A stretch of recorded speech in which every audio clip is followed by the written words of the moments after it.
નમસ્કાર મિત્રો, શિક્ષણ સારથી ચેનલમાં આપ સૌનું હાર્દિક સ્વાગત છે. આજે આપણે NEP 2020 નેશનલ એજ્યુકેશન પોલિસી 2020 રાષ્ટ્રીય શિક્ષણ નીતિ 2020 વિશે વાત કરવા માટે જઈ રહ્યા છીએ.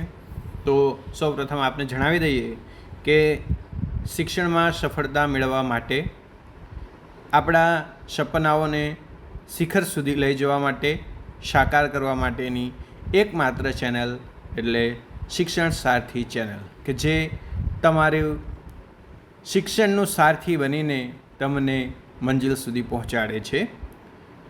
તો આજે આપણે મિત્રો રાષ્ટ્રીય શિક્ષણ નીતિ નેશનલ એજ્યુકેશન પોલિસી 2020 વિશે શીખવા માટે જઈ રહ્યા છીએ. ત્યારે સૌપ્રથમ આપણે અગાઉની શિક્ષણ નીતિઓથી ચાલુ કરીશું. તો અગાઉ 2 શિક્ષણ નીતિઓ અમલમાં આવી હતી. પહેલી શિક્ષણ નીતિ 1968માં, બીજી રાષ્ટ્રીય શિક્ષણ નીતિ 1986માં અમલમાં આવી હતી. ત્યારબાદ 1992માં એમાં થોડા ઘણા સુધારા કરવામાં આવ્યા હતા અને 1986ની રાષ્ટ્રીય શિક્ષણ નીતિ બાદ 34 વર્ષ પછી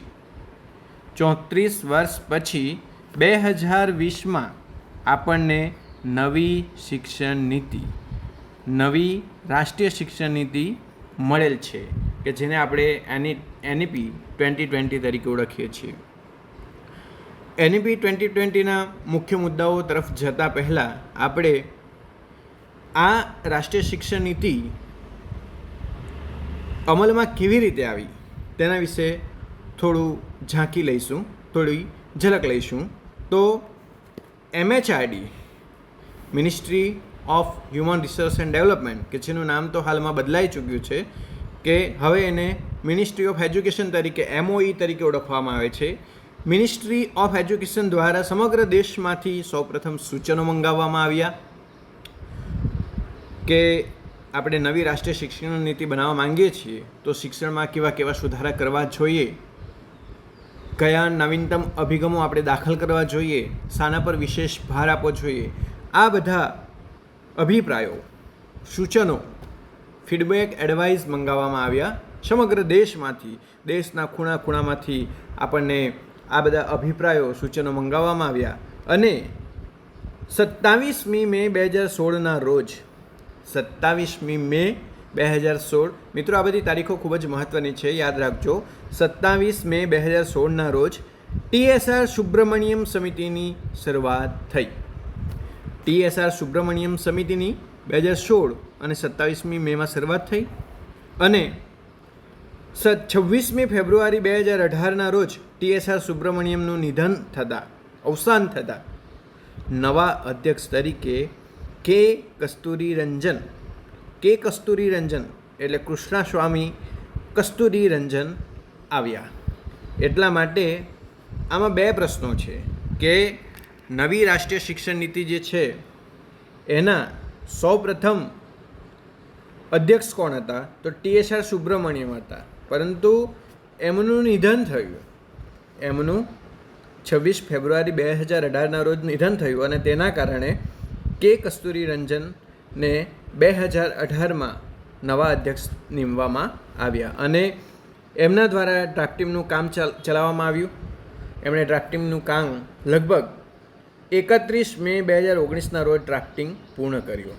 31 મે 2019 અને 29 જુલાઈ 2020ના રોજ આ નવી રાષ્ટ્રીય શિક્ષણ નીતિને આપણે અડોપ્ટ કરી, એને સ્વીકારવામાં આવી. જો મિત્રો ડ્રાફ્ટિંગ 31 મે 2019ના રોજ ડ્રાફ્ટિંગ પૂર્ણ થઈ ચૂક્યું હતું, પરંતુ ઘણી બધી વખત આપણે જોતા હોઈએ કે ડ્રાફ્ટિંગ ઘણા સમય પહેલાં પૂર્ણ થઈ જતું હોય છે, પરંતુ અમુક સમય બાદ તેને સ્વીકારવામાં આવે છે. તેની પાછળ અનેક કારણો જવાબદાર હોય છે. તો 29 જુલાઈ 2020ના રોજ આ નવી રાષ્ટ્રીય શિક્ષણ નીતિ છે એનો સ્વીકાર કરવામાં આવ્યો અને એમના ડ્રાફ્ટની વાત કરીએ તો ડ્રાફ્ટ કુલ 458 458 પેજનો ડ્રાફ્ટ છે અને 22 ભાષાઓમાં એને બનાવવામાં આવ્યો છે. હવે તમને પ્રશ્ન થશે કે 22 ભાષાઓમાં કેમ બનાવવામાં આવ્યો, પરંતુ આપણા બંધારણમાં 22 ભાષાઓ સ્વીકારવામાં આવેલ છે કે જેના કારણે તમામ ભાષાઓમાં નવી રાષ્ટ્રીય શિક્ષણ નીતિ 2020નો ડ્રાફ્ટ 458 પેજનો ડ્રાફ્ટ 22 ભાષાઓમાં બનાવવામાં આવ્યો. અને જે અધ્યક્ષ હતા કે કસ્તુરી રંજન, એમનું પણ 25મી એપ્રિલ 2025માં નિધન થાય છે. અને હવે આપણે વાત કરીશું NEP 2020ના 5 મુખ્ય આધાર સ્તંભોની અને ત્યારબાદ આપણે જઈશું એના પ્રકરણ અનુક્રમણિકા તરફ. તો NEP 2020 મુખ્ય 5 આધાર સ્તંભો પર રચાયેલી છે અને એ મુખ્ય 5 આધાર સ્તંભો કયા કયા છે તો એના માટે મિત્રો આપણે યાદ રાખીશું AAA EQ. એનો અર્થ છે A ફોર એક્સેસ એટલે પ્રવેશ. બીજો સેકન્ડ A ફોર અફોર્ડેબિલિટી એટલે પોષણ ક્ષમતા. થર્ડ A મીન્સ અકાઉન્ટેબિલિટી એટલે જવાબદારી. અને E ફોર ઇક્વાલિટી સમાનતા અને Q ફોર ક્વોલિટી એટલે ગુણવત્તા. એટલે આપણે જોઈશું તો એક્સેસ, ઇક્વિટી, ક્વોલિટી, અફોર્ડેબિલિટી અને અકાઉન્ટેબિલિટી એટલે કે પ્રવેશ, સમાનતા, ગુણવત્તા, પોષણ ક્ષમતા અને જવાબદારી, આ 5 બાબતોને આધારસ્તંભ બનાવીને આ રાષ્ટ્રીય શિક્ષણ નીતિ રચવામાં આવી છે. એમનો કહેવાનો અર્થ એવો છે કે શિક્ષણમાં પ્રવેશ અથવા તો શિક્ષણ મેળવવું એ ખૂબ જ ઇઝી હોવું જોઈએ, ખૂબ જ સરળ હોવું જોઈએ. અને સમાનતા, તમામ વર્ગો માટે સમાન હોવું જોઈએ, ઊંચ નીચના કોઈ પણ વર્ગના ભેદભાવ હોવા જોઈએ નહીં. ઉપરાંત તેને ગુણવત્તાવાળું પણ બનાવવાની વાત કરી છે. પોષણ ક્ષમતા કે તમામ ગરીબ તવંગર તમામ વર્ગને પોષણક્ષમ બની રહે, પોસાઈ રહે એવું પોષણક્ષમ શિક્ષણ હોવું જોઈએ અને એટલા માટે જ એને મફત અને ફરજિયાત શિક્ષણ બનાવેલ છે. સાથે સાથે અકાઉન્ટેબિલિટી એટલે જવાબદારી પણ ફિક્સ કરવામાં આવી છે. હવે આપણે પ્રકરણોની વાત કરીશું, અનુક્રમણિકા તરફ જઈશું. તો અનુક્રમણિકામાં આપણે સૌપ્રથમ કેટલા વિભાગ છે એની વાત કરીશું. તો NEP 2020માં કુલ 4 વિભાગો છે. પહેલો વિભાગ છે શાળા શિક્ષણ અને શાળા શિક્ષણમાં કુલ 8 પ્રકરણો આપેલા છે. પહેલો વિભાગ છે શાળા શિક્ષણ. આપણે એવી રીતે યાદ રાખીશું કે સૌપ્રથમ આપણે શિક્ષણની યાત્રાની શરૂઆત કેવી રીતે કરીશું તો શાળાથી કરીએ, એટલા માટે શાળા શિક્ષણ એવું આપણે યાદ રાખીશું. એમાં કુલ 8 પ્રકરણ છે. હવે 8 પ્રકરણને આપણે કઈ રીતે યાદ રાખવાના તો પ્રાથમિક શિક્ષણ કયા ધોરણ સુધીનું હોય તો પ્રાથમિક શિક્ષણ એ 8મા ધોરણ સુધીનું હોય. તો આપણે 8 પ્રકરણ છે એ રીતે યાદ રાખીશું. તો એમાં કઈ કઈ બાબતોનો સમાવેશ કરવામાં આવેલો છે. પહેલું પ્રકરણ છે પ્રારંભિક બાળ સંભાળ અને શિક્ષણ, ECCE એ અધ્યયનનો પાયો છે. બીજું પ્રકરણ છે મૂળભૂત સાક્ષરતા અને સંખ્યા જ્ઞાન, અધ્યયનની તાતી અને આવશ્યક પૂર્વશરત. ત્રીજું પ્રકરણ છે ડ્રોપઆઉટ દર ઘટાડવો અને તમામ સ્તરે શિક્ષણનું સાર્વત્રિકરણ સુનિશ્ચિત કરવું. ચોથું પ્રકરણ છે શાળામાં અભ્યાસક્રમ અને અધ્યાપન શાસ્ત્ર, અધ્યયન સર્વાંગી, અનુબંધિત, આનંદપ્રદ અને પ્રવૃત્તિમય હોવું જોઈએ. પાંચમું પ્રકરણ છે શિક્ષક. છઠ્ઠું પ્રકરણ છે સમાન અને સર્વસમાવેશક શિક્ષણ, સર્વ ઉપલબ્ધ અધ્યયન. સાતમું પ્રકરણ છે શાળા સંકુલ અથવા જૂથ ક્લસ્ટરની સહાયથી કાર્યક્ષમ પ્રશાસન અને અસરકારક રીતે સંસાધનો પૂરા પાડવાની પ્રક્રિયા. અને આઠમું પ્રકરણ છે શાળા શિક્ષણ માટે ધારાધોરણો અને પ્રમાણીકરણ. મિત્રો, અહીં તમામ બાબતોને આવરી લેવામાં આવી છે કે પૂર્વ શિક્ષણ એટલે પ્રારંભિક બાળ શિક્ષણ કહેવામાં આવે ને પ્રી સ્કૂલ, એની પણ વાત કરવામાં આવી છે. મૂળભૂત સાક્ષરતા અને સંખ્યા જ્ઞાન એટલે FLNની પણ વાત કરવામાં આવી છે. ડ્રોપઆઉટ દર ઘટાડવો એની પણ વાત કરવામાં આવી છે. પછી અભ્યાસક્રમ અધ્યયન કેવું હોવું જોઈએ તો સર્વાંગી, અનુબંધિત, આનંદપ્રદ, પ્રવૃત્તિમય હોવું જોઈએ એની વાત કરવામાં આવી છે. શિક્ષકની વાત કરવામાં આવી છે. પછી શિક્ષણનું સાર્વત્રિકરણ, સર્વ સમાવેશક શિક્ષણ એટલે એને કહેવાય શિક્ષણનું સાર્વત્રિકરણ અને સર્વ સમાનતા, તેની પણ વાત કરવામાં આવી છે. ક્લસ્ટરની મદદથી સંસાધનો પૂરા પાડવાની પણ વાત કરવામાં આવી છે. અને શાળા શિક્ષણ માટેના ધારાધોરણો અને પ્રમાણીકરણની પણ વાત કરવામાં આવી છે. હવે એ જ રીતે વિભાગ 2 તરફ આપણે જઈશું તો વિભાગ 2માં સમાવેશ થાય છે ઉચ્ચ શિક્ષણ. આપણે એ રીતે યાદ રાખીશું કે શાળા શિક્ષણ આપણે પૂર્ણ કર્યું તો હવે આપણે આગળ અભ્યાસ કરવા માટે જવાના, તો એને કહેવાય ઉચ્ચ શિક્ષણ. તો વિભાગ 2 છે એ ઉચ્ચ શિક્ષણનો છે અને એમાં 11 જેટલા પ્રકરણોનો સમાવેશ કરવામાં આવ્યો છે. અને એ 11 પ્રકરણો અહીં આપણને ડિસ્પ્લે પર દેખાઈ રહ્યા છે. એની આપણે ડિટેલમાં આગળ ચર્ચા કરીશું. હવે વિભાગ 3ની આપણે વાત કરીશું. તો વિભાગ 3માં અન્ય કેન્દ્રવર્તી શિક્ષણ ક્ષેત્રો, અન્ય કેન્દ્રવર્તી શિક્ષણ ક્ષેત્રો અને તેમાં કુલ 5 જેટલા પ્રકરણોનો સમાવેશ કરવામાં આવ્યો છે. એમાં વ્યાવસાયિક શિક્ષણ, પ્રૌઢ અને આજીવન શિક્ષણ, ભારતીય ભાષા, કલા અને સંસ્કૃતિની સંવર્ધન, ટેકનોલોજીનો ઉપયોગ અને સંકલન, ઓનલાઈન શિક્ષણ, એ બધી બાબતોની એમાં ચર્ચા કરવામાં આવી છે. અને કુલ 5 જેટલા પ્રકરણોમાં અન્ય કેન્દ્રવર્તી શિક્ષણ ક્ષેત્રોને વિભાજિત કરવામાં આવ્યું છે. તો મિત્રો યાદ રાખજો, અન્ય કેન્દ્રવર્તી શિક્ષણ ક્ષેત્રો જે પ્રકરણમાં, જે વિભાગમાં કુલ કેટલા પ્રકરણ છે, તો એ વિભાગમાં કુલ 5 જેટલા પ્રકરણનો સમાવેશ કરવામાં આવ્યો છે.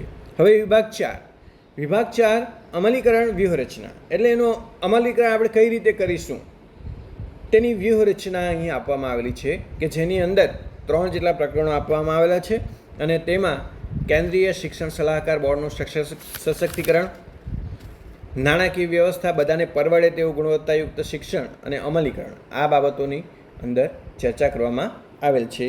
અહીં ફરીથી તમને યાદ કરાવી દઉં છું કે NEP 2020 કુલ 4 વિભાગમાં સમાવેશ કરેલ છે.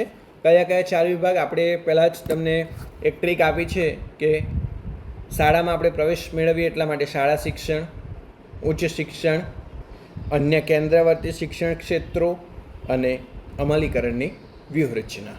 અને શાળા શિક્ષણમાં 8 પ્રકરણનો સમાવેશ કરવામાં આવેલ છે, ઉચ્ચ શિક્ષણમાં 11 પ્રકરણનો સમાવેશ કરવામાં આવેલ છે, અન્ય કેન્દ્રવર્તી શિક્ષણ ક્ષેત્રોમાં 5 પ્રકરણનો સમાવેશ કરવામાં આવેલ છે અને અમલીકરણની વ્યૂહરચના એમાં 3 પ્રકરણનો સમાવેશ કરીને કુલ 27 પ્રકરણોમાં આ NEP 2020નું વિભાજન કરવામાં આવેલ છે. હવે મિત્રો, કોઈ પણ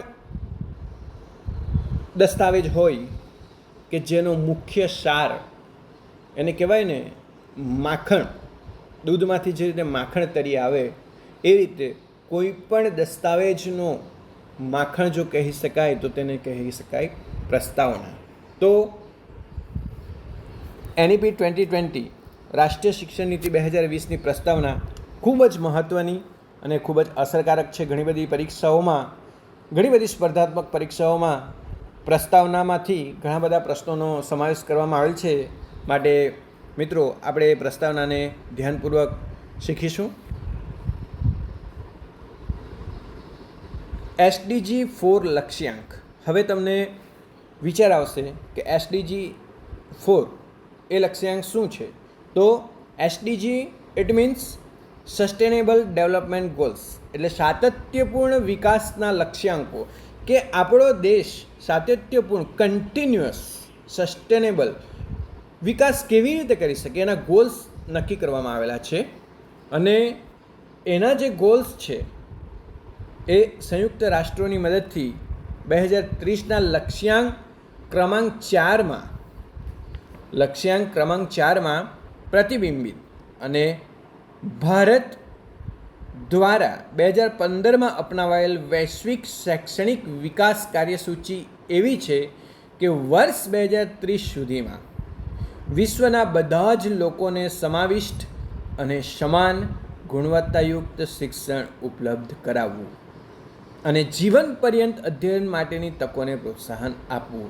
આવો ઉચ્ચ ધ્યેય સિદ્ધ કરવા માટે આપણે 2030ના બધા જ ધ્યેયો પ્રાપ્ત કરી શકીએ.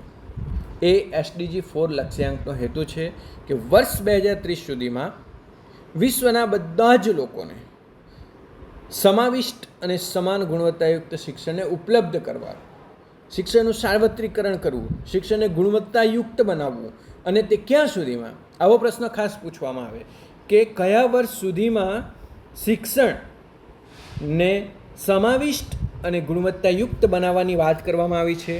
તો આપણે તરત જ આન્સર લોક કરી દઈશું કે વર્ષ 2030 સુધીમાં. વર્ષ 2030 સુધીનો ગોલ નક્કી કરવામાં આવેલો છે, અને તે કયો ગોલ છે? SDG 4 goal. SDG 4 sustainable development goals 4. રાષ્ટ્રીય શિક્ષણ નીતિની આપણે આગળ વાત કરીશું તો રાષ્ટ્રીય શિક્ષણ નીતિ એ 2020 એટલે કે 2020 એ કઈ સદીમાં છે? તો એ 21મી સદીમાં છે. તો 21મી સદીની આ પહેલી શિક્ષણ નીતિ છે.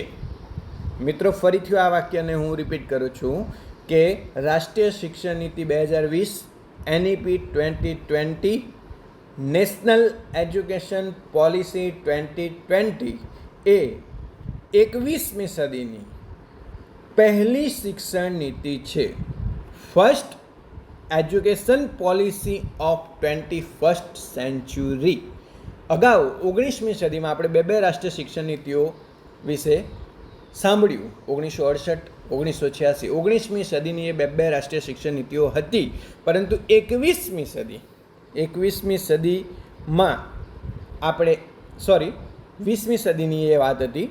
હવે 21મી સદી ચાલી રહી છે, તો 21મી સદીમાં આપણે આ પહેલી શિક્ષણની નીતિ વિશે ચર્ચા કરી રહ્યા છીએ. ઘણી વખત પરીક્ષામાં આ પ્રશ્ન પૂછી શકાય કે રાષ્ટ્રીય શિક્ષણ નીતિ 2020 એ 21મી સદીની કઈ શિક્ષણ નીતિ છે?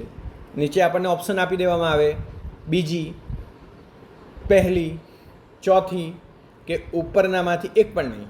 તો ત્યારે આપણે કોઈ પણ જાતના વિચાર કર્યા વિના આપણને ખબર જ છે કે 1986 પછી 34 વર્ષ પછી 21મી સદીમાં પહેલી વખત વર્ષ 2020માં શિક્ષણ નીતિ આવી છે. એટલા માટે 21મી સદીની પહેલી શિક્ષણ નીતિ બનશે.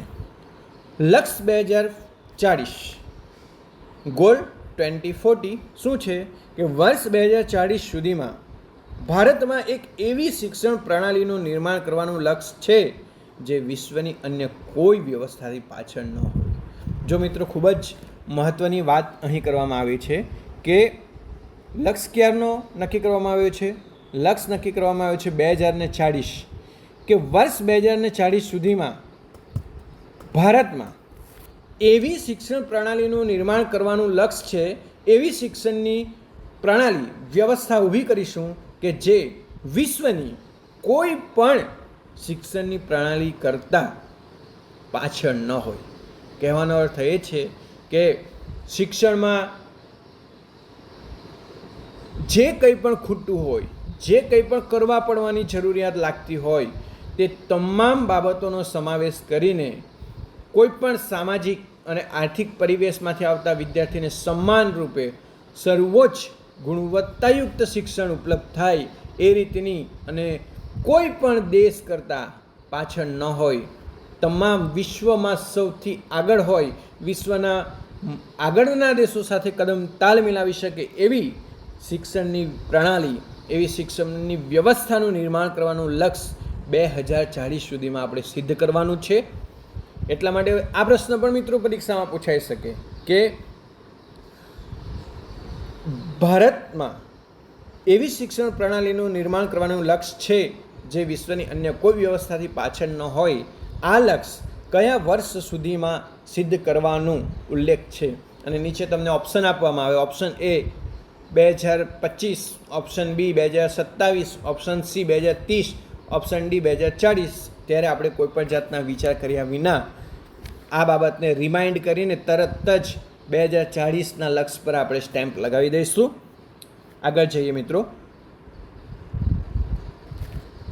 અગાઉની નીતિઓ આપણે અગાઉ ચર્ચા પણ કરી કે 1986ની રાષ્ટ્રીય શિક્ષણ નીતિ એ 2020ની રાષ્ટ્રીય શિક્ષણ નીતિ આવી, એની પહેલાંની રાષ્ટ્રીય શિક્ષણ નીતિ હતી. પછી તેમાં 6 વર્ષ બાદ 1992માં એને રિવાઇઝ કરવામાં આવ્યું, મોડિફિકેશન કરવામાં આવ્યું, એમાં સંશોધન થયું, સુધારા વધારા કરવામાં આવ્યા અને 2009માં આપણે મફત અને ફરજિયાત શિક્ષણનો અધિકાર નો કાયદો રાઇટ ટુ એજ્યુકેશન 2009 એ 2009માં આવ્યો અને એ અગાઉની નીતિઓ અને અગાઉના એક્ટનો સમાવેશ કરીને એક નવી રાષ્ટ્રીય શિક્ષણ નીતિ કે જે 2020માં આપણે અમલીકૃત કરવા માટે જઈ રહ્યા છીએ, કે જે તબક્કાવાર અમલમાં આવશે, પરંતુ 2020માં એની સ્વીકાર કરીને હવે આપણે એના વિઝન તરફ કામ કરી રહ્યા છીએ. તો એમાં આપણે જોઈશું તો મૂળભૂત સાક્ષરતા FLN means foundational literacy and numeracy. Foundational એટલે પાયાગત, લિટરસી એટલે સાક્ષરતા અને ન્યુમરેસી એટલે સંખ્યા જ્ઞાન.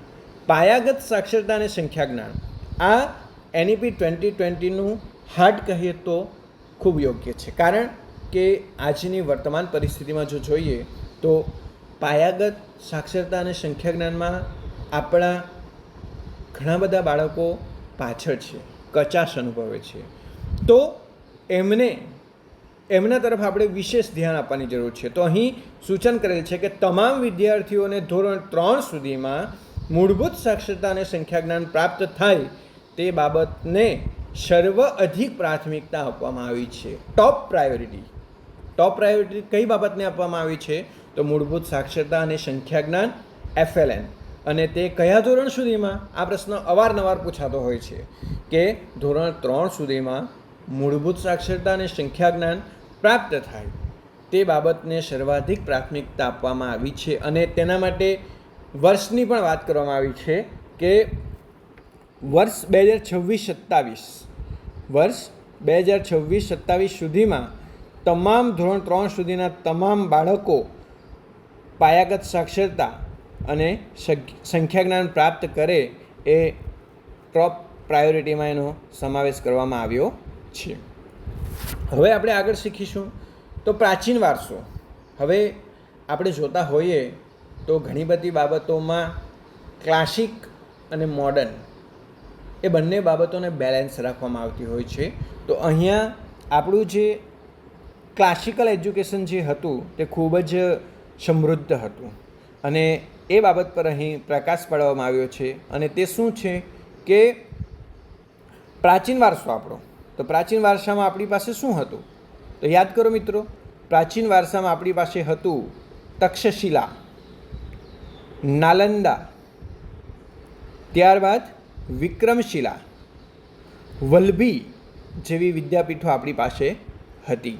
અને એ વિદ્યાપીઠો તો હતી જ કે જ્યાં ખૂબ જ સમૃદ્ધ શિક્ષણ આપવામાં આવતું હતું, ખૂબ જ ઉચ્ચ લેવલનું, કે આજના જે UPSC ક્લિયર કરીને IAS બને એના કરતાં પણ ખૂબ જ ઉચ્ચ બુદ્ધિઆંક એમનો ક્રિએટ કરવામાં આવતો એવી જે પ્રાચીન સંસ્થાઓ હતી. અને ત્યાં ચરક, આપણા દેશના પ્રાચીન વારસાની વાત કરીએ તો ચરક, સુશ્રુત, આર્યભટ્ટ, ચાણક્ય, પતંજલિ વગેરે વિદ્વાનોનું માર્ગદર્શન, એ તમામ બાબતોનો સમાવેશ કરીને અને ભારતનો સમૃદ્ધ જે વારસો છે એને આપણે અહીં બ્લેન્ડેડ કરીને એક એવી રાષ્ટ્રીય શિક્ષણ નીતિ બનાવવા માટે જઈ રહ્યા છે કે જે પ્રાચીન અને વર્તમાન બંનેનો સંયોજન કરીને એક ખૂબ જ ગુણવત્તાયુક્ત શિક્ષણ પૂરું પાડે. એ માટે આપણે પ્રાચીન વારસાને પણ અહીં સમાવેશ કરેલ છે. અને આપણું સમૃદ્ધ જે વારસો કહી શકાય એ સમૃદ્ધ વારસાનું અહીં જતન કરવામાં આવેલું છે, એમ કહીએ તો બિલકુલ પણ ખોટું નથી. હવે આપણે આગળ વાત કરીશું તો શિક્ષણનું કેન્દ્ર. જો મિત્રો, આ ખૂબ જ મહત્ત્વનો પ્રશ્ન છે કે શિક્ષણના કેન્દ્રમાં કોણ હોય? તો શિક્ષણના કેન્દ્રમાં વિદ્યાર્થી તો હોય, પરંતુ શિક્ષણ વ્યવસ્થામાં થયેલ મૂળભૂત પરિવર્તનના કેન્દ્રની વાત કરીએ છીએ, આવશ્યકપણે શિક્ષક જ હોવો જોઈએ. કારણ કે શિક્ષકને તમે જેટલા સેન્ટ્રલાઇઝ કરશો, જેટલા કેન્દ્રિત કરશો અને શિક્ષક પાછળ જેટલું પણ આપણે વિચારીશું એટલું આપણને ખૂબ જ એના આઉટકમ્સ મળવાના છે, રિઝલ્ટ મળવાના છે. માટે અહીં જો ખાસ ધ્યાન કેન્દ્રિત કરવામાં આવ્યું હોય અને શિક્ષણનું કેન્દ્રમાં, પરિવર્તનના કેન્દ્રમાં જો કોઈનો સમાવેશ કરવામાં આવ્યો હોય તો એવું સ્થાન છે એ શિક્ષકનું છે, જે આપણે ખૂબ જ યાદ રાખવાની મહત્ત્વની બાબત છે કે શિક્ષણના પરિવર્તનના કેન્દ્રમાં શિક્ષકનો સમાવેશ કરવામાં આવ્યો છે. ફ્લેક્સિબિલિટી, લવચિકતા. અગાઉ શું હતું કે તમામ બાબતો પ્રત્યે ભેદરેખા હતી અગાઉની પોલિસીઓમાં, અગાઉની રાષ્ટ્રીય શિક્ષણ નીતિઓમાં, કે તમે આર્ટ્સમાં જાઓ તો તમે સાયન્સમાં નહીં જઈ શકો, તમે એકેડેમિક એજ્યુકેશનલ બાબતોમાં હોવ તો તમે કોઈ એજ્યુકેશનલમાં વધારે રસ ના લઈ શકો, તમે વોકેશનલમાં હોવ તો તમે વિવિધ બીજી વિદ્યાશાખાઓ છે તેમાં ના જઈ શકો. એ બધી જે ભેદરેખાઓ હતી એ ભેદરેખાઓને આ નવી રાષ્ટ્રીય શિક્ષણ નીતિએ એ ભેદરેખાઓની દિવાલોને તોડી પાડી છે. અને હવે ફ્લેક્સિબિલિટી છે કે તમે આર્ટ્સ, સાયન્સ એટલે કે વિનયન અને વિજ્ઞાન, શૈક્ષણિક અને સહશૈક્ષણિક, વ્યાવસાયિક અને શૈક્ષણિક વિદ્યાશાખાઓ વચ્ચે કોઈ સ્પષ્ટ ભેદરેખા ન હોવી જોઈએ. કોઈ ભેદરેખા નહીં કે અહીં તમે બહુ વિદ્યાશાખાકીય જગત માટે એ રીતના કન્સેપ્ટમાં આપણે વાત કરી શકીએ કે તમે બહુ વિદ્યાશાખાકીય અથવા તો ફ્લેક્સિબિલિટી સાથે અભ્યાસ કરી શકો છો. હવે મૂલ્યાંકનની વાત કરીએ તો મૂલ્યાંકનમાં ખૂબ જ મહત્ત્વનો સુધારો છે અને એકદમ મહત્ત્વપૂર્ણ બાબત જો હોય તો અહીં ગોખણપટ્ટી અને પરીક્ષાલક્ષી અધ્યયનના બદલે સંકલ્પનાત્મક સમજ, કન્સેપ્ચ્યુઅલ અન્ડરસ્ટેન્ડિંગ પર ભાર અને વાર્ષિક પરીક્ષાને બદલે નિયમિત અને સતત પરીક્ષા, આ બાબતોનો સમાવેશ કરવામાં આવ્યો છે. કે ગોખણપટ્ટી દ્વારા જે આપણે શિક્ષણ મેળવતા હોઈએ તે લાંબા સમય માટે ટકતું નથી અને વ્યવહારમાં ઉપયોગી બનતું નથી. એટલા માટે ગોખણપટ્ટી અને પરીક્ષાલક્ષી અધ્યયન પૂરતું આપણે સીમિત ના રહેતા સંકલ્પનાત્મક સમજ, કે આપણને કન્સેપ્ટ ક્લિયર હોવો જોઈએ, સંકલ્પના એની આપણે સમજી શકતા હોઈએ તો આપણે એનો વ્યવહારમાં ઉપયોગ કરી શકીએ. એટલા માટે કન્સેપ્ચ્યુઅલ અન્ડરસ્ટેન્ડિંગ, સંકલ્પનાત્મક સમજ, એના પર ભાર મૂકવામાં આવ્યો છે અને તે ખૂબ જ જરૂરી છે. અને વિશેષ સંદર્ભમાં આપણે વાત કરીએ, એના સંદર્ભમાં વિશેષ વાત કરીએ તો હમણાં મોટાભાગની સ્પર્ધાત્મક પરીક્ષાઓના પેપરમાં પણ તમને પ્રશ્નો કોમ્પિટન્સી બેઝ અને કન્સેપ્ચ્યુઅલ બેઝડ જ, સંકલ્પનાત્મક સમજણ આધારિત જ પ્રશ્નો આવવાના છે. એ માટે તમારે પણ સંકલ્પનાત્મક સમજ વિકસાવવી ખૂબ જ જરૂરી છે. અને સાથે સાથે મૂલ્યાંકનમાં વાર્ષિક પરીક્ષાને બદલે નિયમિત અને સતત પરીક્ષા, એટલે હવે મૂલ્યાંકન માત્ર વાર્ષિક પૂરતું સીમિત ના રહેશે, પરંતુ નિયમિત કરવામાં આવશે અને સતત પરીક્ષા, એ બાબત પર ખૂબ જ ભાર મૂકવામાં આવ્યો છે. અને મૂલ્યાંકનનો આ અભિગમ એ ખૂબ જ અસરકારક અભિગમ બની રહેશે એવું આપણને હાલમાં જણાઈ રહ્યું છે. અને એમાં વર્તમાન કોચિંગની આદતને જે પ્રોત્સાહન આપે છે એવી વાર્ષિક પરીક્ષા પદ્ધતિને નાબૂદ કરી દીધી છે એમ કહીએ તો ખોટું નથી. કારણ કે વાર્ષિક પરીક્ષા પદ્ધતિમાં શું હોય કે કોચિંગની આદત પડી જાય વિદ્યાર્થીઓને, અને એ કોચિંગની આદત પર આ નવી રાષ્ટ્રીય શિક્ષણ નીતિ હાવી થઈ જાય છે અને એના બદલે નિયમિત અને સતત પરીક્ષણ પર ભાર મૂકે છે. બહુભાષિતા, અધ્યયન અધ્યાપનમાં બહુભાષિતા અને ભાષાની ભૂમિકાને પ્રોત્સાહન, કે ભાષા સંબંધી મુશ્કેલીઓને દૂર કરી દીધી છે. અધ્યયન અધ્યાપનના કાર્યમાં બહુભાષિતા, ભાષાની ભૂમિકાને પ્રોત્સાહન આપ્યું છે. કે ઘણી જગ્યાએ એવા વિદ્યાર્થીઓ હશે કે જ્યાં એમને હિન્દી અથવા ગુજરાતી ભાષાના પાઠ્યપુસ્તકો ના સમજ પડતા હોય તો ત્યાં એમની સ્થાનિક ભાષાઓમાં પણ અભ્યાસક્રમ પૂરો પાડવામાં આવશે અને શિક્ષકો પણ એમની ભાષાને સમજી શકે એવા પ્રોવાઈડ કરવામાં આવશે. એવો બહુભાષિતાનો કન્સેપ્ટ અહીં આપણને સમજમાં આવે છે. અને ભાષાની ભૂમિકાને પ્રોત્સાહન પણ આપ્યું છે કે ભાષાએ બાળકના જીવન પર ખૂબ જ અસર છોડે છે, ખૂબ જ આગવી અસર છોડે છે. તો આ ભાષાનો વિકાસ થાય, ભાષાની ભૂમિકાને સમજીને તેને પ્રોત્સાહન આપવાની વાત અહીં કરવામાં આવી છે. દિવ્યાંગ વિદ્યાર્થીઓ કે જેના માટે આજકાલ આપણે પ્રબંધ પોર્ટલ કે જેવા શબ્દો ખૂબ જ સાંભળતા હોઈએ છીએ કે દિવ્યાંગ વિદ્યાર્થીઓને વધુ સુલભતા આપવા શૈક્ષણિક આયોજન અને પ્રબંધમાં ટેકનોલોજીના ઉપયોગ પર ભાર મૂકવામાં આવ્યો છે. એટલે કે દિવ્યાંગ વિદ્યાર્થીઓ પણ હવે ટેકનોલોજીનો ઉપયોગ કરી શકશે, શિક્ષણ મેળવી શકશે અને એમના માટે પણ શિક્ષણ સુલભ બની શકશે એ બાબતનો અહીં સમાવેશ કરવામાં આવ્યો છે. અને શિક્ષણની પ્રકૃતિની જો વાત કરીએ તો શિક્ષણ એ એક જાહેર સેવા છે. શિક્ષણ પબ્લિક સર્વિસ છે, જાહેર સેવા છે અને ગુણવત્તાયુક્ત શિક્ષણ મેળવવું એ દરેક બાળકનો મૂળભૂત અધિકાર છે. તો આ બાબતોને સમાવેશ કરતી આ નવી રાષ્ટ્રીય શિક્ષણ નીતિ આપણા માટે ખૂબ જ વિઝનરી બની રહેશે એવું લાગી રહ્યું છે. અને આ નવી રાષ્ટ્રીય શિક્ષણ નીતિનું જે દર્શન કે જેનું ફિલોસોફી કહી શકાય તો એ અંતમાં કહે છે કે વિદ્યાર્થીઓમાં રાષ્ટ્રીય શિક્ષણ નીતિ ભારતના વિદ્યાર્થીઓમાં ભારતીય હોવાની એક ઊંડા ગૌરવની ભાવના કેળવવા માંગે છે કે તમારામાં ભારતીય હોવાનું, ઇન્ડિયન હોવાનું એક ઊંડા ગૌરવની ભાવના કેળવાય. માત્ર વિચારોમાં જ નહીં પરંતુ મન, વચન અને કર્મોમાં સદૈવ આ ભાવના જળવાઈ રહેવી જોઈએ. માત્ર વિચારોમાં તો બધા પાસે હોય પરંતુ જ્યારે મન, વચન અને કર્મમાં એ ભાવના જ્યારે જળવાઈ રહે તો ત્યારે એ કામ આવે છે. તેમજ એવા કૌશલ્યો, જ્ઞાન, મૂલ્યો અને મનોવલણનો વિકાસ કરવો કે જેથી તે માનવ અધિકારો, સાતત્યપૂર્ણ વિકાસ અને વિશ્વ બંધુત્વ જેવા સંવેદનશીલ મુદ્દાઓ પ્રત્યે જવાબદારીપૂર્ણ પ્રતિબદ્ધતા કેળવે અને સાચા અર્થમાં વિશ્વ માનવી બને. આ આપણી નવી રાષ્ટ્રીય શિક્ષણ નીતિની ફિલોસોફી, એનું દર્શનની અહીં વાત કરવામાં આવી છે. તો આજના ટૉપિકમાં આપણે આટલા મુદ્દાઓનો સમાવેશ કરીશું અને આગળની ચર્ચા આપણે આગળના નવા ટૉપિકમાં કરીશું. તે પહેલાં હવે આજે આપણે જે શીખ્યા છે તેનું મૂલ્યાંકન આપણે MCQની મદદથી કરીશું. તો આપણી પાસે 20 MCQ છે જે પરીક્ષાઓ માટે અત્યંત ઉપયોગી છે અને અવારનવાર વિવિધ પરીક્ષાઓમાં પૂછાતા પણ હોય છે.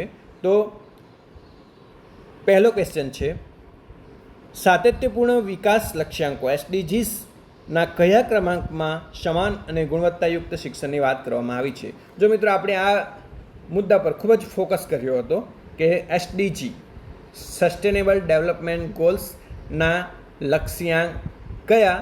4. લક્ષ્યાંક 4 એટલે SDG 4. તો અહીં ઓપ્શન સી એ આપણો સાચો આન્સર બની જશે. SDG 4 sustainable development goals 4. રાષ્ટ્રીય શિક્ષણ નીતિ 2020 કઈ સદીની પહેલી શિક્ષણ નીતિ છે? જો આપણે અહીં વાત કરી હતી કે અગાઉ 1968ની રાષ્ટ્રીય શિક્ષણ નીતિ આવી, 1986ની આવી, એ 20મી સદીની રાષ્ટ્રીય શિક્ષણ નીતિ હતી. પરંતુ 2020 એ કઈ સદીમાં છે? આ વર્ષ કઈ સદીમાં છે? તો આ વર્ષ 21મી સદીમાં છે અને 21મી સદીમાં પહેલી રાષ્ટ્રીય શિક્ષણ નીતિ છે. એટલે અહીં ઓપ્શન સી 21મી સદી એ આપણો રાઈટ આન્સર, કરેક્ટ આન્સર બની રહેશે. ક્વેશ્ચન 3, NEP 2020નો મુખ્ય ઉદ્દેશ કયા વર્ષ સુધીમાં સમાન ગુણવત્તાયુક્ત શિક્ષણ ઉપલબ્ધ કરાવવાનો છે? જો મિત્રો આપણે શરૂઆતમાં જ વાત કરી અને એનો રેફરન્સ પણ તમને બતાવું છું કે રાષ્ટ્રીય શિક્ષણ નીતિ એ કયા વર્ષ સુધીમાં ગુણવત્તાયુક્ત શિક્ષણની વાત કરે છે.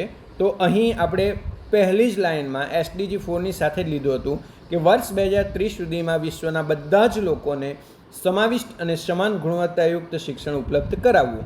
તો અહીં આપણો પ્રશ્ન છે કે કયા વર્ષ સુધીમાં? તો વર્ષ 2030 સુધીમાં. બી ઓપ્શન એ આપણો કરેક્ટ આન્સર બની રહેશે. કયા વર્ષ, ક્વેશ્ચન 4, કયા વર્ષ સુધીમાં ભારતમાં સર્વોચ્ચ ગુણવત્તાયુક્ત શિક્ષણ પ્રણાલીનું નિર્માણ કરવાનું લક્ષ્ય 2020ની નીતિમાં રખાયું છે? સર્વોચ્ચ ગુણવત્તાયુક્ત શિક્ષણ પ્રણાલી, અહીં પ્રણાલીની વાત કરવામાં આવી છે કે શિક્ષણની એજ્યુકેશન સિસ્ટમ એવી બનાવીશું કે વિશ્વના અન્ય દેશો કરતાં ક્યાંય પાછળ નહીં રહે.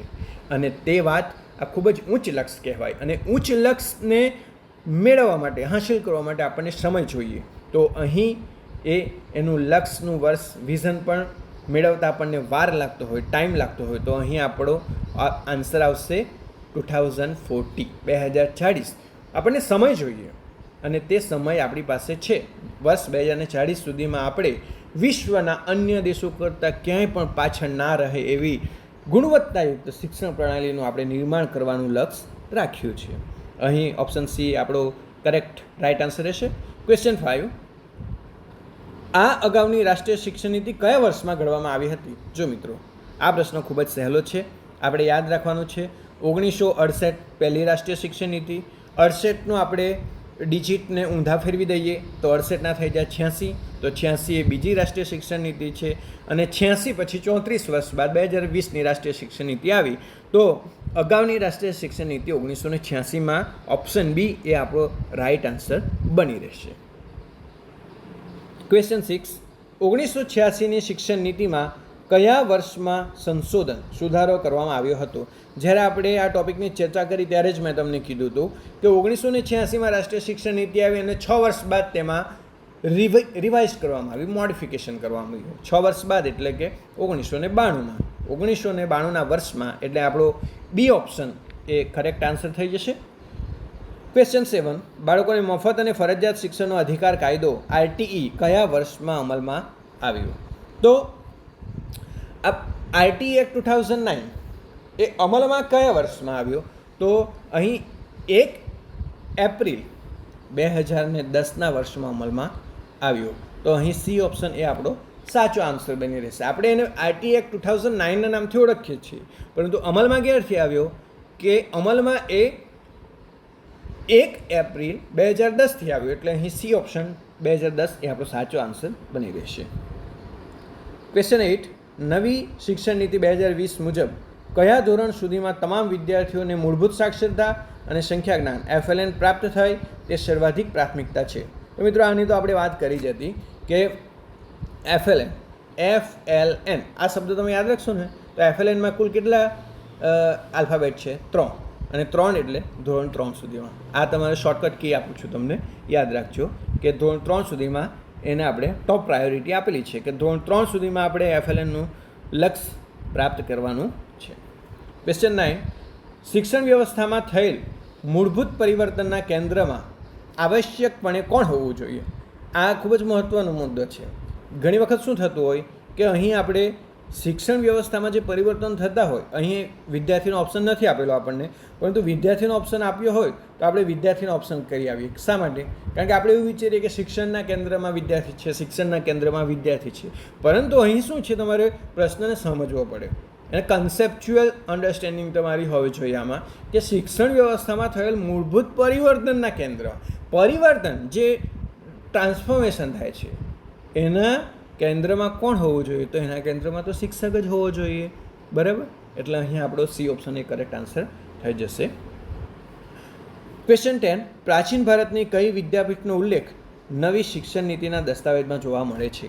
તો અહીં ઓપ્શન આપણને આપ્યા છે. જો મિત્રો, આવા પ્રશ્નો પરીક્ષામાં અવારનવાર આવતા હોય અને જે આપણને કન્ફ્યુઝ કરતા હોય કે ઓપ્શન એ છે તક્ષશિલા, બી નાલંદા, સી વલ્લભી, ડી આપેલ તમામ. તો આપણને ખબર જ છે કે આ તમામ જે વિદ્યાપીઠ છે એ આપણી વિદ્યાપીઠ છે. તો તમામ એટલે આપેલ તમામ ઓપ્શન ડી આપણો સાચો આન્સર બની રહેશે. આ ઉપરાંત આપણે ચરક, સુશ્રુત એમની પણ વાતો કરી. ક્વેશ્ચન 11, NEP 2020 અધ્યયન માટે કઈ બાબત પર સૌથી વધુ ભાર મૂકે છે? જો અહીં 4 ઓપ્શન આપણને આપ્યા છે, પરંતુ જો આપણે જોઈશું ને, હમણાં જ આપણે અગાઉના પ્રશ્નમાં પણ મેં વાત કરી કે સંકલ્પનાત્મક સમજ, કન્સેપ્ચ્યુઅલ અન્ડરસ્ટેન્ડિંગ હશે તેઓ આ પ્રશ્નના જવાબ ઇઝીલી આપી શકશે. તો અહીં જવાબ એ જ આવશે કે બાળકો ગોખણપટ્ટી કરવાના નથી, પરીક્ષાલક્ષી અધ્યયન નથી, સ્પર્ધા જરૂરી છે પરંતુ સ્પર્ધાથી વિદ્યાર્થીઓ લઘુતા ગ્રંથિ અનુભવે એના માટે સ્પર્ધાત્મકતા પણ ઓછા પ્રમાણમાં જરૂરી છે. પરંતુ સૌથી વધારે મહત્ત્વનું જો હોય તો તે છે સંકલ્પનાત્મક સમજ, કન્સેપ્ચ્યુઅલ અન્ડરસ્ટેન્ડિંગ. એટલે સી ઓપ્શન અહીં આપણો રાઇટ આન્સર બની રહેશે. વિનયન અને વિજ્ઞાન, આર્ટ્સ અને સાયન્સ પ્રવાહ વચ્ચે નવી નીતિમાં કેવો ભેદ રાખવાનું સૂચન છે? જો મિત્રો, પ્રશ્નમાં જવાબ આપણને ખબર પડી જાય કેવો ભેદ, તો ભેદ રાખવાનો જ નથી, કોઈ સ્પષ્ટ ભેદ રેખા નથી, એટલે કોઈ ભેદભાવ છે જ નહીં. એને ટોટલી બ્લેન્ડેડ કરી દીધું છે. બરાબર? કે તમે એનું સંયોજન કરી દીધું છે કે ફ્લેક્સિબિલિટી છે કે તમે કોઈ પણ પ્રવાહમાં કોઈ પણ વિષય તમે રાખી શકો છો. એટલે અહીં બી ઓપ્શન કોઈ સ્પષ્ટ ભેદરેખા નહીં, નો હાર્ડ સેપરેશન, એ આપણો કરેક્ટ આન્સર બની રહેશે. ક્વેશ્ચન 13, વર્તમાન કોચિંગ કલ્ચર અને વાર્ષિક પરીક્ષા પદ્ધતિને બદલે કેવા પરીક્ષણ પર ભાર મૂકવામાં આવ્યો છે? જો કોચિંગ કલ્ચરને ખતમ કરી દીધું છે અને તેની જગ્યાએ કયું? નિયમિત અને સતત પરીક્ષણ. ઓપ્શન બી એ આપણો સાચો આન્સર બની રહેશે કે હવે મૂલ્યાંકન નિયમિત થવાનું છે અને સતત થવાનું છે, અને એટલા માટે કોચિંગ કલ્ચરને ખતમ કરી દીધું છે. ક્વેશ્ચન 14, અધ્યયન અધ્યાપન કાર્યમાં NEP 2020 દ્વારા કોને વિશેષ પ્રોત્સાહન આપવામાં આવ્યું છે? તો અધ્યયન અધ્યાપન કાર્યમાં NEP 2020 દ્વારા બહુભાષિતાને વિશેષ પ્રોત્સાહન આપવામાં આવ્યું છે, કારણ કે ઓછામાં ઓછી 3 ભાષાઓ તો આપણને આવડવી જ જોઈએ એવું જનરલ કોન્સેપ્ટ છે. તો અહીં બહુભાષિતા કે તમે જેટલી પણ ભાષામાં શિક્ષણ મેળવતા હોય, જે પણ વિસ્તાર હોય, એટલે અને અન્ય કોઈ જગ્યાએ આપણે જતા હોય ત્યાં પણ આપણને બીજી ભાષાની જરૂર પડે તો અહીં બહુભાષિતાને અહીં વિશેષ પ્રોત્સાહન આપવામાં આવ્યું છે. ક્વેશ્ચન એટલે એ ઓપ્શન આપણો સાચો કરેક્ટ આન્સર બની રહેશે, કારણ કે વિદેશી ભાષાની તો વાત જ નથી કરી, માત્ર અંગ્રેજી માધ્યમ ઇંગ્લિશ મીડિયમની વાત નથી કરી, એકભાષી શિક્ષણની પણ વાત નથી કરતી, પરંતુ અહીં વાત કરવામાં આવી છે મલ્ટી લેંગ્વેજ, બહુભાષિતા. ક્વેશ્ચન 15, NEP 2020 અનુસાર શિક્ષણ એ કેવી સેવા માનવામાં આવે છે? જો શિક્ષણ એ જાહેર સેવા છે, એ નફાકારક નથી, ખાનગી નથી કે વ્યાવસાયિક ધંધો નથી, એ પબ્લિક સર્વિસ છે, જાહેર સેવા. એટલે સી ઓપ્શન આપણો કરેક્ટ આન્સર બની રહેશે. ક્વેશ્ચન 16, દિવ્યાંગ વિદ્યાર્થીઓને શિક્ષણ વ્યવસ્થામાં વધુ સુલભતા પૂરી પાડવા કઈ બાબત પર વિશેષ ભાર મુકાયો છે? તો એ વિદ્યાર્થીઓ ટેકનોલોજીનો ઉપયોગ કરશે અને ગુણવત્તાયુક્ત શિક્ષણ મેળવી શકશે. એટલા માટે એમના માટે અલગ શાળા નથી બનાવવાની, શિક્ષણમાંથી મુક્તિ ના, એમને શિક્ષણમાં સમાવેશ કરવાના છે. સમાવેશી શિક્ષણ કહેવાય એને, દિવ્યાંગ વિદ્યાર્થીઓનું શિક્ષણને સમાવેશી શિક્ષણ કહેવાય. તો એમને શિક્ષણમાંથી મુક્ત કરવાના નથી, વિશેષ અલગ અભ્યાસક્રમ નથી, એમને જે બીજા વિદ્યાર્થીઓ જે શીખતા હોય, જે અભ્યાસક્રમ શીખતા હોય એ જ એમને શીખવવાનું છે. એટલે એમાં ટેકનોલોજીનો ઉપયોગ, બી ઓપ્શન આપણો સાચો આન્સર બની રહેશે. ક્વેશ્ચન 17, ભારતને વૈશ્વિક સ્તરે કેવી મહાશક્તિ બનાવવાનું લક્ષ્ય NEP 2020 ધરાવે છે? તો લશ્કરી મહાશક્તિ, એ તો આપણે લશ્કરી મહાશક્તિ છે જ ઓલરેડી. આર્થિક મહાશક્તિ, એ આપણે ધીમે ધીમે બનીશું. ઔદ્યોગિક મહાશક્તિ, એ પણ ધીમે ધીમે આપણે પ્રોગ્રેસિવ સ્ટેજમાં છે. તો અહીં આપણે જ્ઞાન મહાશક્તિ એટલે નોલેજ સુપર પાવર, એટલું જ્ઞાન હોવું જોઈએ કે આપણે નોલેજ સુપર પાવર બની શકીએ, અને નોલેજ સુપર પાવર જો બની શકીએ તો બાકીના તમામ બાબતોમાં આપણે સુપર પાવર બની શકીએ. એટલે NEP 2020માં ભારતને નોલેજ સુપર પાવર, જ્ઞાનની મહાશક્તિ બનાવવાનું લક્ષ્ય રાખવામાં આવ્યું છે. ક્વેશ્ચન 18, શિક્ષણ વ્યવસ્થામાં તમામ શૈક્ષણિક નિર્ણયોના મૂળમાં શું હોવું જોઈએ? તો તમામ શૈક્ષણિક નિર્ણયોના મૂળમાં હજુ ઓપ્શન જુઓ તમે, આર્થિક નફો જોવાનો નથી, વિદેશી રોકાણ ના, માળખાગત સુવિધા ના. શું હોવું જોઈએ? સંપૂર્ણ સમાનતા અને સમાવેશન. મેં પહેલાં જ તમને વાત કરી, AAEQ એટલે એક્સેસ, અકાઉન્ટેબિલિટી, અફોર્ડેબિલિટી, ઇક્વિટી અને ક્વોલિટી. એટલે કે સંપૂર્ણ સમાનતા અને સમાવેશન હોવું જોઈએ. બરાબર? એટલે ઓપ્શન બી આપણો સાચો ઓપ્શન બની રહેશે. ક્વેશ્ચન 19, નવી નીતિ મુજબ બાળકોમાં કેવા કૌશલ્યો વિકસાવવાની વાત છે? તો અહીં જુઓ, તાર્કિક વિચારણા, સર્જનાત્મક વિચારણા, સમસ્યા ઉકેલ કે ઉપરના તમામ. અહીં સંકલ્પનાત્મક સમજ છે કે કયા કૌશલ્યો વિકસાવવાનું. તો તાર્કિક વિચારણા એ તો એમને વિકસવી જોઈએ, સર્જનાત્મક વિચારણા એ પણ વિકસવી જોઈએ, સમસ્યા ઉકેલ પણ બાળક કરી શકવો જોઈએ. તો અહીં સાચો આન્સર બની રહેશે ઉપરના તમામ. ડી ઓપ્શન આપણો સાચો આન્સર રહેશે. ક્વેશ્ચન 20, શાળા શિક્ષણમાં કુલ કેટલા પ્રકરણો વિભાગ એમાં દર્શાવેલ છે? જો મિત્રો મેં તમને વિભાગ એ કે ત્યારે જ કીધું હતું કે આપણી શિક્ષણની યાત્રાની શરૂઆત શાળાથી થાય, અને પ્રાથમિક શાળામાં આપણે કેટલા ધોરણ સુધી મેળવીએ શિક્ષણ? 8 ધોરણ સુધી. તો અહીં 8 પ્રકરણ, 8 ચેપ્ટર જેટલાનો સમાવેશ થાય છે. તો સી ઓપ્શન આપણો કરેક્ટ આન્સર બની રહેશે. તો મિત્રો આજના વિડીયોમાં આજે આટલે સુધી આપણે પૂર્ણ કરીએ છીએ, અને આગળનું જે NEP 2020ની ડિટેલ સ્ટડી અને આગળના ભાગની આગળની યાત્રા આપણે આગળના વિડીયોમાં જોઈશું. અને તેની ચર્ચા કરીશું. આશા રાખીએ છીએ કે આજના વિડીયોમાં આપને ખાસી એવી સમજ મળી હશે અને ખાસું એવું અહીં તમારી જે ડાઉટ હશે તે ડાઉટ પણ ક્લિયર કરવાનો આપણે પ્રયત્ન કર્યો છે. અને શરૂઆતમાં જ મેં તમને કીધું હતું અને હમણાં પણ તમને રિમાઇન્ડ કરાવું છું, યાદ કરાવું છું કે શિક્ષણની યાત્રાને જો તમારે તમારા સપના સુધી લઈ જવી હોય, તમારી શિક્ષણની યાત્રાના સપનાને સાકાર કરવા હોય અને જો તમારે કંઈક કરી બતાવવું હોય તો તમે શિક્ષણની એકમાત્ર ચેનલ એટલે શિક્ષણ સારથી ચેનલ, કે જે તમારી શિક્ષણની યાત્રામાં સારથી બનીને તમને મંજિલ સુધી પહોંચાડે છે. તો થેન્ક યુ મિત્રો. હવે આગળના વિડીયોમાં આપણે આગળની જે NEP 2020ની યાત્રા છે એ કરીશું. Thank you.